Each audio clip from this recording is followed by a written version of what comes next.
Hi, welcome back to YouTube channel again. So in this video, we will guide you how to get your Cellcom account number and a PIN as well as transfer PIN. So how to get your Cellcom account number? First, we have to get your account number at the top of your invoice in your bill. So to view Cellcom bill, log into your Cellcom account, access to the main menu and tap on this My Bill. So to view your bill and tap on your View Previous Statement, then navigate to your My Bill page accessing your account number. It usually display at the top of the statement like this, and you can see in this image. So then now account pin.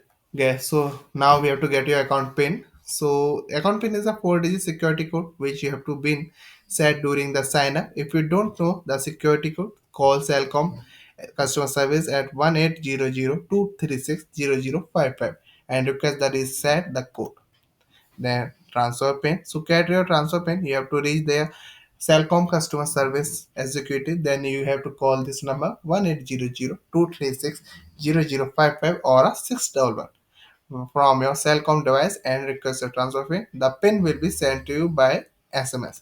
So these are some simple steps you have to take in when you get to your account number and pin as well as transfer pin. So thank you for watching video. I hope you like it and we will catch you in our next video.